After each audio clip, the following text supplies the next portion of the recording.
Rachel Maddow did a segment on Donald Trump and Russia and NATO, and I want you to take a look here at the position that she's taken for what appears to be purely partisan reasons. Now, Rachel Maddow, back in the day, I would argue she was a decent host. She was fairly liberal, fairly progressive, somewhat strong on the policy issues.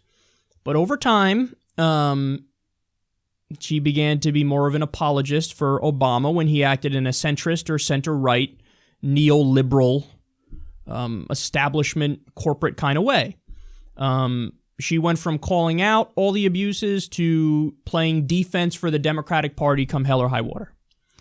And with Hillary's loss, she really went off the deep end because she started blaming Jill Stein voters and Gary Johnson and the FBI, and it's everybody's fault but Hillary Clinton for being the world's shittiest candidate who couldn't beat Donald Trump. And, you know, the dividing line on many of these debates really is the DNC emails. Because the principled progressives realize, hey, partisan politics aside, we should have seen those DNC emails. Because there's noteworthy, newsworthy information in there, and we're as progressives and liberals, we're supposed to believe in transparency for the powerful. So I want to see the DNC emails, I want to see the RNC emails, I want to see the campaign emails from all the different campaigns. And by the way, I think all those emails should be subject to the same kind of transparency laws that our government has. So that was the dividing line. If you're still to this day acting like, oh, those DNC emails, Russia hacked the election and made us see things that we should have seen anyway, so now I'm mad. Oh, so now all of a sudden the Democrats are against WikiLeaks when you used to be for them. You're against whistleblowers when you used to be for them. You're against a free flow of information and exposing corruption because, hey, you're showing the corruption of my team. So that's the dividing line, and unfortunately Maddow fell on the wrong side of that dividing line, and she's doing the full fear-mongering against Trump. I despise Donald Trump, but the way I oppose him is way more effective than the way these clowns oppose him, because they're willing to throw any argument in the world against him and say, good enough. Good enough. It's anti-Trump, so by definition I'll throw it out there, and I'll try to make people believe it, and that should be enough to beat him. No, you have to use smart arguments against him. You can't use bullshit arguments against him, because you probably actually make him stronger when you use bullshit arguments against him, because people go, that smells like bullshit. So here she is, talking about Russia and NATO and Trump. And look at the argument she makes. Let's watch. Today in Russia, President Putin spoke with reporters about the American intelligence community concluding that Putin himself and his government interfered in our presidential election to help Donald Trump win that election. He also addressed the dossier of alleged dirt on Donald Trump in Russia that was published last week by BuzzFeed, even though U.S. intelligence and BuzzFeed has not verified the claims in it. And obviously, this is a dossier that the incoming president strenuously denies. Well, Mr. Putin said today that he also denies that any of that material is real. He says it's all made up. He says it's absurd to even think that Russian intelligence, the Russian government, would even try to collect damaging information on someone like Donald Trump while he visited Russia. Quote, Putin said that Trump wasn't a politician when he visited Moscow in the past, and Russian officials weren't aware that he held any political ambitions. This is the 3rd Armor Brigade combat team from Fort Carson, Colorado, now based in Poland. This is a deployment that was supposed to start later this month. President Obama moved it up to start earlier. So they are there now as he is leaving office. And these troops along Russia's edge, these troops in Norway as of this week, in Poland as of last week, soon to be in Estonia and Bulgaria and Romania. U.S. troops in all these countries that Russia can see from its house. This is an unheralded story of how President Obama is leaving office. This is part of the way that President Obama is leaving office, by pushing up all these deployments and getting all those troops there. And Russia hates it. But our allies around Russia's edges, they say they want it. And we have said that we will be there for them. And President Obama has really hurried this up in these last days to show our allies that we are there for them. And he's done it in a rush before he leaves office. The outgoing president is very quietly leaving thousands of U.S. troops on Russia's doorstep on his way out the door. And here's the question. Is the new president going to take those troops out? After all the speculation, after all the worry, we are actually about to find out if Russia maybe has something on the new president. We're about to find out if the new president of our country is going to do what Russia wants once he's commander-in-chief of the U.S. military starting noon on Friday. What is he going to do with those deployments? She's now arguing if Donald Trump doesn't want NATO troops on Russia's border, then Russia has to have, dirt on him, a video of hookers pissing on him or something. What? At what point did it become the position among partisan Democrats to be in favor of a buildup of NATO troops on Russia's border? I never signed off on that. I never signed off on escalating with Russia and maybe getting into World War III. By the way, stop and think about the implication of that. They're framing it as, purely defensive. What are you talking about? If Russia put troops on Mexico's border, would we be like, I'm sure they're acting reasonably and purely defensively. I don't know what you're talking about. No, we'd say that's a provocation. What we're doing is the equivalent of the Cuban Missile Crisis in Russia.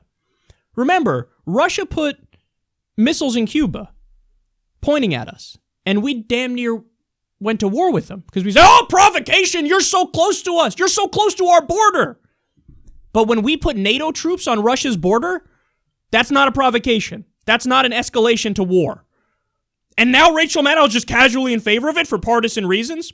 Obama did it, therefore I'm in favor of maybe World War III. If Trump moves us more away from World War III, well, I'm against that because I'm a partisan Democratic hack, so now I'm in favor of escalating with Russia and more troops on the border. So weird to see people on what's supposed to be the left be openly more hawkish than Republicans. I mean, this is a gross realignment of the order I've never seen in my life. Maybe if Trump were to not have NATO troops on the border, he would be right, and maybe that's the smarter thing to do. By the way, look, don't get me wrong. When Russia took Crimea, I came out against it, and I also said, let's sanction them over that.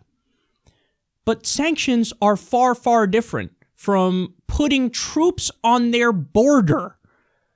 Sanctions are applying economic pressure to try to get a desired outcome. That is a rational response to something like Crimea.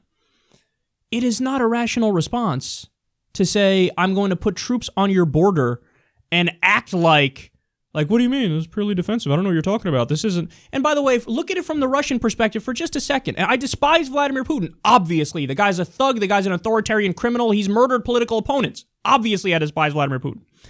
But in the 1990s, the United States of America made a promise to Russia. And they said what? Look, we're going to do this deal. You're going to break up the Soviet Union. But we're going to do this deal. We win the Cold War. Keep it real. Call it for what it is. We're dissolving the Soviet Union. So you got the post-Soviet states. But we have this military alliance, NATO. But we promise you, we won't move an inch closer to the Russian border because that would be provocation. So, okay, here's the post-Soviet states. Here's Europe. Here's you, Russia. Don't worry, our military alliance is not going to move closer to you. And then guess what happened? It started creeping closer and closer to Russia's border, and closer and closer and closer. And at what point does Russia get to say, whoa, you said you weren't going to take this military alliance and push it closer to us. Now you're doing exactly that. Aren't we acting in self-defense here? See, this is the thing. In the U.S., you never hear that part of the argument. You never hear that side of the argument. Now, by the way, I'm not saying I agree completely with the Russian line, the Russian argument on this issue, but you need to know it before you try to make decisions about it. And Rachel Maddow's got no clue what the fuck she's talking about. She's out there like, yeah, obviously, if you decide to de-escalate and take troops off of Russia's fucking border, which is a massively offensive act, if you decide to de-escalate, well, obviously Putin has dirt on you. Look at the fucking the bullshit narrative she's setting up. So now if Trump does something which is totally reasonable and the right thing, she's going to go out there and go, see? Obviously Hooker's pissed on his face or something. Rachel, you're a sad, sad hack. Now you're openly arguing for escalation with another nuclear power. What happened? I thought you were liberal. What happened? I thought you were progressive. Again, I get it. I would sanction them over the Crimea situation. But you know what else I'd do? I'd sit down at the table with them and say, look, let's talk everything out and try to figure out exactly what the right way is to ameliorate the situation and make it better and de-escalate, because we're playing with fucking fire here. We have nukes. You have nukes. We have a giant military. You have a giant military. We obviously aren't seeing eye to eye right now. Let's fucking figure this out. But no, in a liberal commentator, Rachel Maddow's mind, the obvious position, what are you, some sort of asshole? Obviously, you should put massive numbers of troops on Russia's border and act like that's not going to lead to problems. That's not escalation. That's not provocation. And that's totally fine. Aren't I so liberal? Aren't I so progressive? Oh, why are liberals and progressives so mad at me? I'm just calling for escalating with fucking Russia. I'm just acting like the Republicans used to act during the actual Cold War. This is what it is.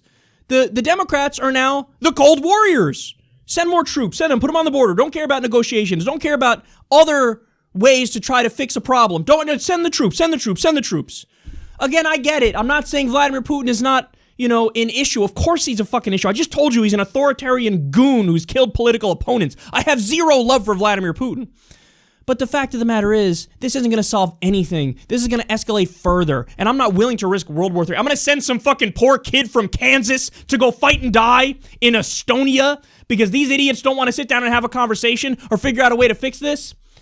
So what's funny is the thing that they try to paint Donald Trump as being the most unreasonable on is the thing where he's actually the most reasonable.